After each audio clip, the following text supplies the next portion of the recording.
Sí, buenos días amigos y amigas que nos escuchan en esta hermosa mañana del Señor. Este es su programa Sola Escritura, la voz de la Reforma Protestante de la región. Este que le habla el pastor Brasny López de la Iglesia 1 Reformada OPC en el pueblo de Arroyo. Y yo les invito que en esta media hora usted nos acompañe a estudiar la única regla de fe y de conducta, la inerrante e infalible palabra de Dios. Así que en esta mañana vamos a estar hablando de un tema para mí interesante, y es acerca de la práctica que surgió en el a finales del siglo XX, que si vamos a pensar, la mayor parte de las iglesias lo practican, y es el llamado al altar, el peligroso llamado al altar, diría yo, el peligroso llamado al altar. Pero antes de ir allá, yo les invito a que nos acompañen en el libro de Hechos, capítulo 2, verso del 35 al 38. Del 35 al 38. Esto ocurre luego que... Perdón, el 36. Esto ocurre luego que Pedro da su sermón. Y lo que vamos a leer a continuación es lo que ocurrió luego del sermón. Y la palabra de Dios dice así: sepa pues ciertísimamente toda la casa de Israel, que a este Jesús, a quien vosotros crucificasteis, Dios le ha hecho Señor y Cristo. Al oír esto, se compungieron de corazón y dijeron a Pedro y a los otros apóstoles: varones hermanos, ¿qué haremos? Pedro les dijo: arrepentíos y bautícense en cada uno de vosotros en el nombre de Jesucristo para perdón de los pecados, y recibiréis el don del Espíritu Santo. ¿Qué vemos aquí en Hechos? Vemos que luego de la predicación de Pedro, el mismo Espíritu Santo movió, dice que se compungieron de corazón. O sea que el Espíritu Santo movió a estas personas a acercarse a Pedro y preguntarle: ¿qué haremos? Porque fueron movidos por la palabra de Dios a través del Espíritu Santo. Y no hubo otra respuesta sino la que vemos, de que se compungieron de corazón y fueron a donde Pedro. Fueron movidos a indagar, fueron movidos a expresar su inquietud.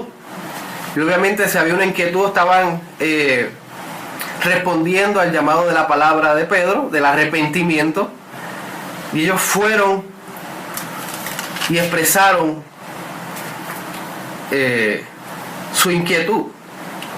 Aquí vemos un ejemplo, los muchos ejemplos que hay en el libro de Hechos, en el libro de Corintios, que no hubo un llamado realmente al altar, sino que las personas que fueron tocadas por Dios, que fueron movidas por Dios, estas personas no hicieron otra cosa que expresar que habían entendido el Evangelio, que Dios le había revelado el pecado en su vida, y que podían ver a Cristo como el Mesías, como el Salvador de su vida. Pero no hubo un llamado al altar. Este llamado al altar surge a finales del siglo XX. ¿Ok? Entiéndase que en estos tiempos había ocurrido lo que es el gran avivamiento, siglo XIX, no XX. Había surgido el avivamiento en los Estados Unidos, y se levantó una persona muy influyente en el cristianismo, Charles Finney. Y entonces él todavía estaba, se puede decir en nuestras palabras, pompeado. Él estaba entregado a lo que es el avivamiento. Y se inventó muchas cosas para avivar a la iglesia, para que la iglesia creciera, para ver más personas dentro de la iglesia. Pero dentro de ese afán que este señor tenía, había muchos errores teológicos y muchas prácticas que no apoyaba, que la Biblia no apoyaba. Y una de estas prácticas ocurrió en 1830 cuando él hace la práctica del banco. ¿Y qué es el banco?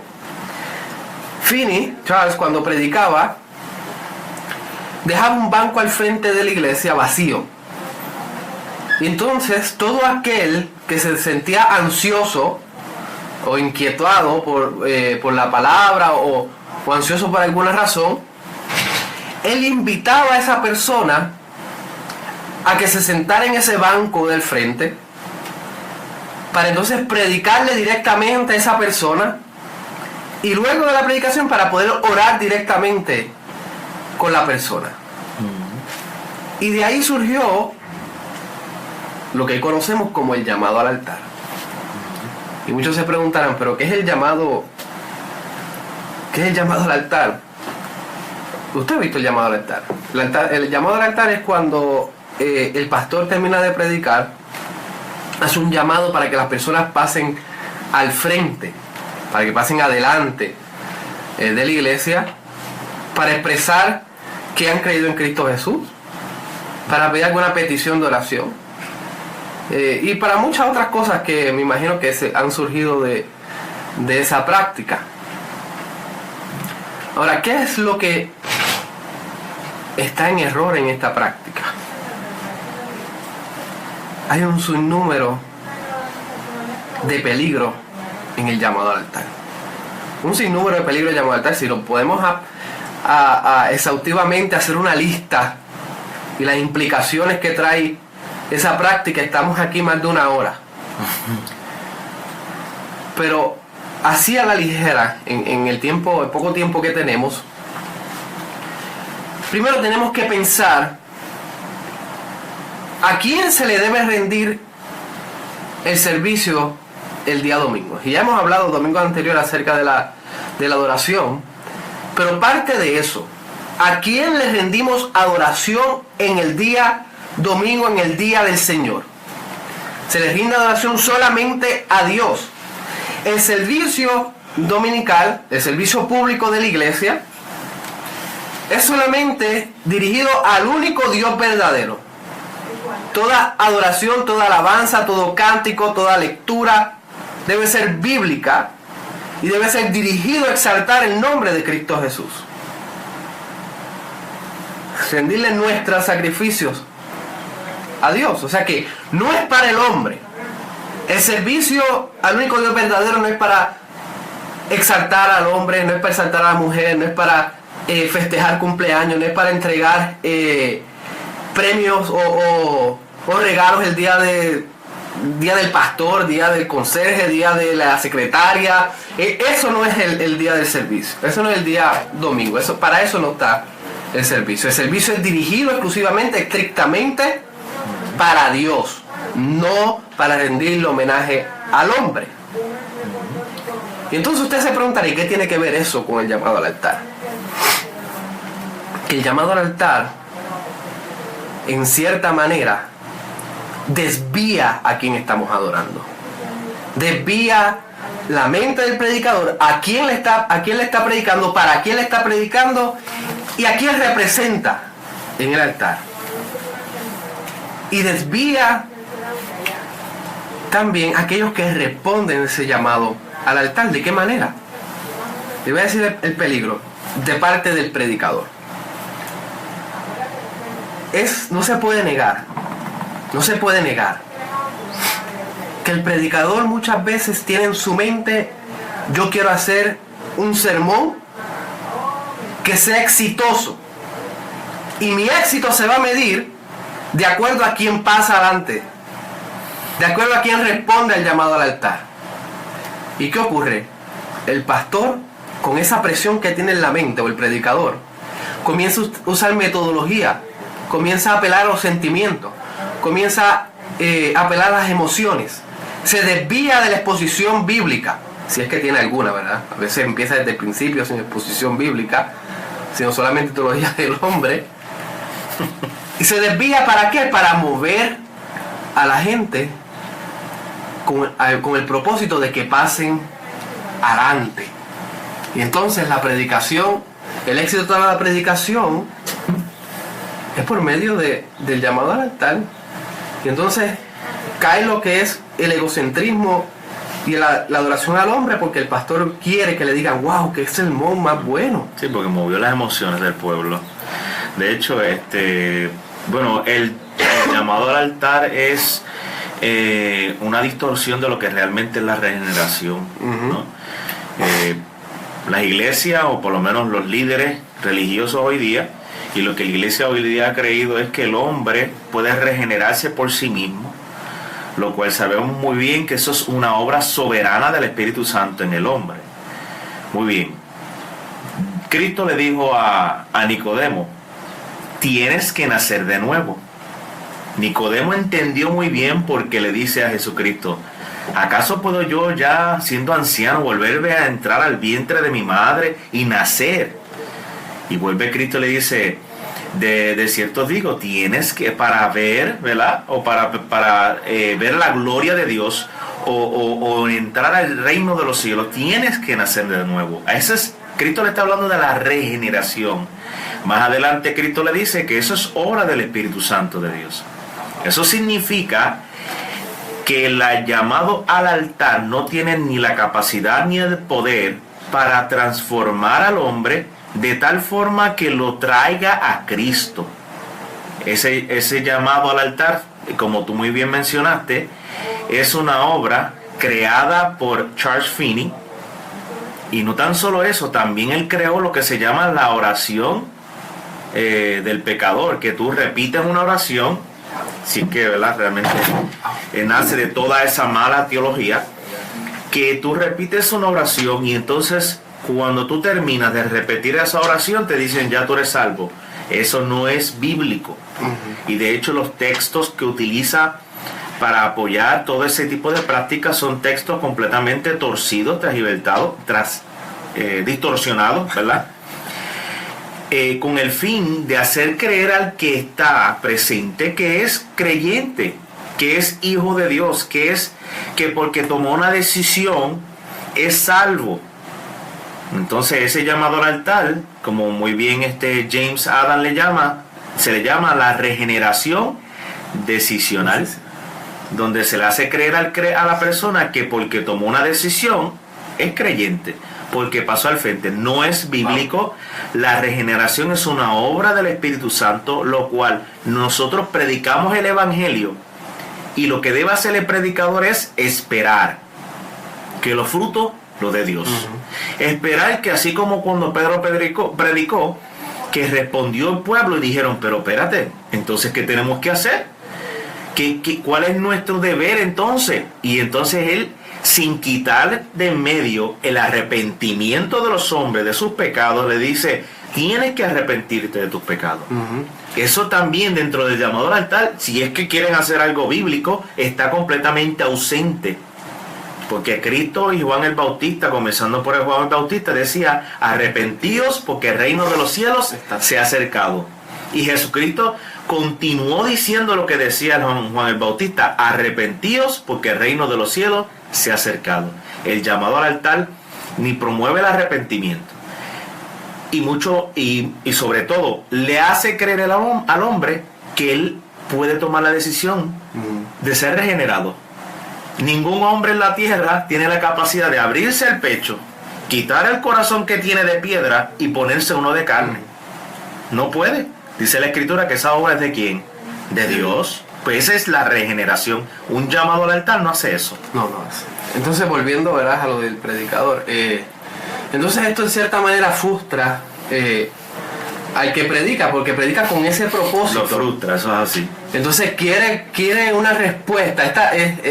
Esta generación, ¿verdad?, de microondas, que quieren la comida caliente en 30 segundos, de fast food. Entonces quieren respuestas de las personas rápidas.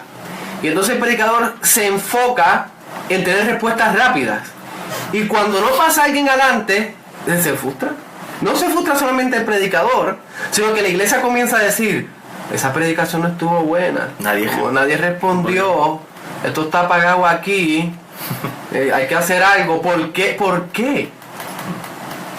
Y entonces se desvía lo que es el propósito del queruso, la predicación, de alimentar a las ovejas, de instruir a las ovejas, de enseñar las doctrinas bíblicas, de enseñar el texto. Y se desvía ¿a qué?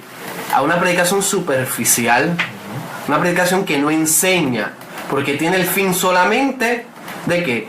De mover las emociones. Entonces vemos esta frustración y el predicador buscando que se le honre a él por la gran predicación. Entonces cuando pasan mucho, ¡wow! ¡Qué gran predicación! Pasaron, casi toda la iglesia pasó al frente. ¡Wow! ¡Qué gran predicación! Ese no es el punto aquí. Es más, si realmente se necesita una respuesta, que la respuesta sea la que vemos en Pedro, se compusieron de corazón, que no puedan ni hablar porque por medio de la predicación ven el gran Salvador que tienen. No la gran predicación, el gran Salvador que tienen, porque el predicador se esmeró a que vieran el gran Salvador y que se compusieran de corazón y quedaran, mira, atónitos a la santidad de Dios. Pero no, se busca que una respuesta. No solamente esto es un peligro para el que él predica, para la iglesia, pero también para el que responde a este llamado al altar. Porque se determina por medio de la decisión de pasar adelante que la persona es salva. Y se goza la iglesia y aplaude la iglesia y es una fiesta. Y dicen que por un alma hay fiesta en el cielo. Bien sacado fuera de sentido. Y que es cierto, es cierto. Si es verdadero, es cierto. Y no estamos diciendo que no puede haber una salvación pasando al frente, pero no es por el llamado al altar. Es porque Dios lo ha salvado por medio de su palabra. Pero el peligro del llamado al altar es que la mayor parte de las personas que pasan adelante realmente no han sido regeneradas. Y entonces se le da por seguro que lo es. Porque simplemente pasaron al frente. Y esto es una práctica de Charles también Finney, donde Charles dice la historia que Charles Finney venía, se acercaba al Señor hoy mismo se hacía miembro de la iglesia, sin ninguna enseñanza, sin ningún filtro, sin ninguna entrevista, absolutamente nada. Porque quería llenar la iglesia. Esa es la práctica que hoy se ve. Entonces, se le da por sentado que la persona es salva. Mira, el cristianismo, escúchenme, el cristianismo no es una mera experiencia de una decisión. El cristianismo es un estilo de vida, es la vida misma el cristianismo. La manera en que usted sabe que una persona fue salva no es por la decisión que toma. Y nunca lo ha sido en la historia del cristianismo ni en la Biblia por la decisión que toma. La persona se da cuenta que es pecador, pone la fe en Cristo Jesús y lo que garantiza su salvación, obviamente el Espíritu Santo, pero lo que da frutos de su salvación es su vida. Es su vida. Exacto. Y entonces por ahí vemos personas que dicen, no, yo soy cristiana, viviendo una vida pagana, viviendo una vida de espaldas a Dios completamente. De espaldas a Dios, una vida completamente destrozada, sin ningún sentido del cristianismo, y te dicen, no, yo soy salva. Y te preguntas, ¿pero por qué tú eres salva? Es porque un día, hace 5 años atrás, yo pasé adelante en una iglesia. Y juntamente con el llamado al altar, nace también esta filosofía de que me aparté del Señor. Sí. Yo lo recibí y ahora estoy completamente apartado. No existe, no es bíblico. Si usted estaba en Cristo, se supone que todavía está en Cristo. Porque quien nos sostiene es Dios mismo. Nosotros no nos sostenemos a nosotros mismos en cuanto a la salvación. Es Dios quien nos ha llamado a salvación y es Dios quien nos hace perseverar. Porque ya hemos sido regenerados, transformados para su gloria. No puedo tomar la decisión para recibirle, ni tampoco puedo tomar la decisión para dejarle. Eso es una obra soberana de Dios y eso podemos confirmarlo, ¿verdad? Como Romanos capítulo 8 dice, una vez que hemos sido salvos, ni nadie nos podrá separar del amor de Dios, que es en Cristo Jesús. Ahora bien, la metodología que hoy se utiliza para hacer creer que el hombre es salvo no es bíblica. Dios no le ha dado el poder al hombre para hacer o regenerar a los otros hombres. El pastor no tiene el poder para decir tal fulano de tal y fulano de tal es salvo, porque ese poder no ha sido otorgado a él. Ese poder lo tiene el Espíritu Santo de Dios. Es solamente. Eso significa que si yo no tengo el poder para salvar a nadie, tampoco mis métodos ni nada de lo que yo invente o mi mente pueda ingeniarse para hacer creer que los hombres son salvos va a funcionar. Hay grandes predicadores, ¿verdad?, en los Estados Unidos. No recuerdo el nombre de quien lo dice. Teólogo dice: cuando comenzamos con métodos carnales a hacer creer a los hombres que son salvos, terminamos con una iglesia carnal. Porque hemos hecho, ¿verdad?, hemos hecho que el hombre crea que es salvo por simplemente haber tomado una decisión. Y que él mismo se regeneró, cuando bíblicamente sabemos que es la obra del Espíritu Santo. Y aquí voy a citar un texto rapidito, pastor, que dice en 2 de Timoteo capítulo 2, verso 25, hablando de que el hombre de Dios tiene que ser, ¿verdad?, pastor apto para enseñar, predicar bien el evangelio. Y dice: con mansedumbre, ¿verdad?, que corrija a los que se oponen, pues si quizás Dios les concede que se arrepientan para conocer la verdad. El arrepentimiento es una obra de Dios, enteramente de Dios, porque es lo mismo que la regeneración. El hombre no se puede arrepentir de sus pecados a menos que sea regenerado por medio del Espíritu Santo. El teólogo Charles Hodge, el teólogo, se puede decir el líder teólogo en el siglo XX, siglo XIX, siglo XX,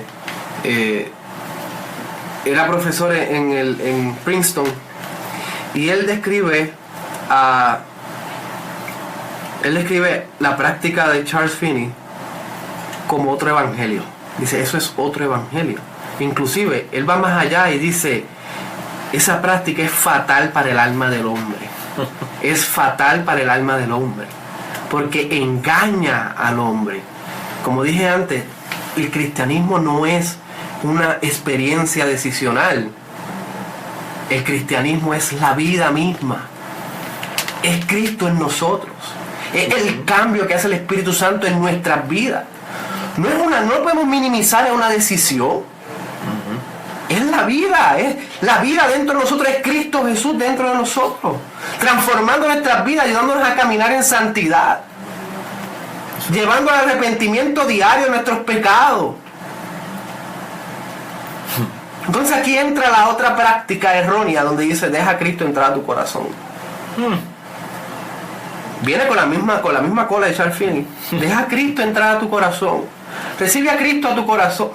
Ábrele las puertas. Abre las puertas. Porque él es un caballero. ¿Quién es el hombre para impedir que Dios entre al corazón si Él quiere entrar? Dios entra al corazón de quien Él quiera. Él tiene misericordia de quien Él quiera tener misericordia. Y el hombre no puede frustrar el plan de Dios ni la salvación de Dios. Entonces te dicen: acepta a Cristo como Salvador, como si fuera una opción en la vida. Tienes carro, tienes familia, tienes trabajo, tienes otro. Pues, mira, te falta Cristo, acepta a Cristo como Salvador. No, como dijiste, Cristo es la vida. No es como una opción, es que es el Salvador. Es la opción única que tenemos. No una, es la única que tenemos para la salvación. Quería apoyar lo que estás hablando, pastor, sobre que Dios tiene misericordia de quien quiere, que está en Romanos capítulo 18, Romanos 9, para todos los radio oyentes, de lo que el pastor acaba de mencionar. Romanos capítulo 9, versos 18, o puede leer Romanos 9 completo, que habla de la salvación soberana de Dios. Y ese verso 18 dice: de manera que de quien quiere tiene misericordia, y al que quiere endurecer endurece. Amén. Es Dios quien salva. Aquí toda la gloria, toda la honra es para el único Dios verdadero. Es Cristo quien salva. No es más nadie.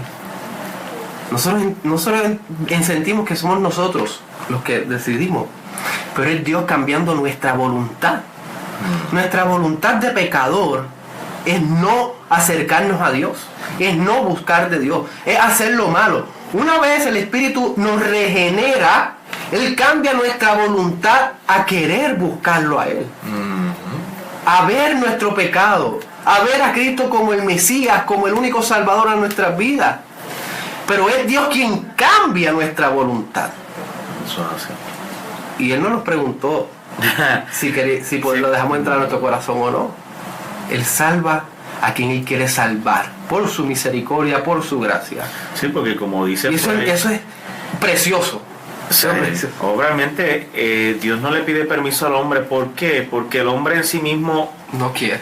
No se ganó el infierno. O sea, Dios no tiene primero que preguntar al hombre si quiere ser salvo, porque no puede. Eso es lo primero. El hombre no puede, como dice Romanos capítulo 3, que no hay ni siquiera uno, no hay quien haga lo bueno, no hay quien busque a Dios. Romanos 3, versos 10 y 11.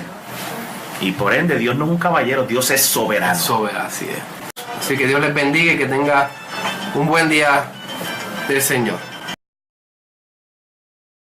Sí, buenos días, amigos y amigas que nos escuchan en esta hermosa mañana del Señor. Este es su programa Sola Escritura, la voz de la Reforma Protestante de la región. Que les habla el pastor Brasny López de la Iglesia 1 Reformada OPC en el pueblo de Arroyo. Y yo les invito que en esta media hora usted nos acompañe a estudiar la única regla de fe y de conducta, la inerrante e infalible palabra de Dios. Así que en esta mañana vamos a estar hablando de: sepa pues ciertísimamente toda la casa de Israel que a este Jesús, a quien vosotros crucificasteis, Dios le ha hecho Señor y Cristo. Al oír esto, se compungieron de corazón y dijeron a Pedro y a los otros apóstoles: varones hermanos, ¿qué haremos? Pedro les dijo: arrepentíos y bautícense en cada uno de vosotros en el nombre de Jesucristo para perdón de los pecados, y recibiréis. Libro de Hechos, capítulo 2, verso del 35 al 38. El 35 al 38. Esto ocurre luego que... Perdón, el 36. Esto ocurre luego que Pedro da su sermón. Y lo que vamos a leer a continuación es lo que ocurrió luego del sermón. Y la palabra de Dios dice así. De un tema para mí interesante. Y es acerca de la práctica que surgió a finales del siglo XX,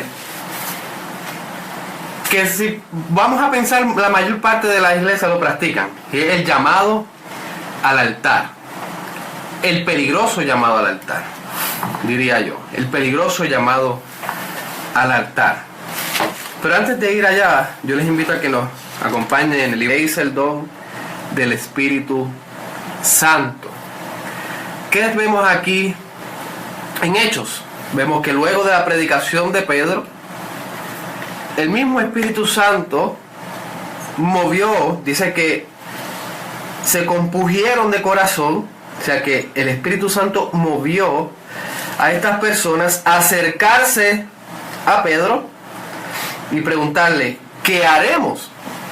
Porque fueron movidos por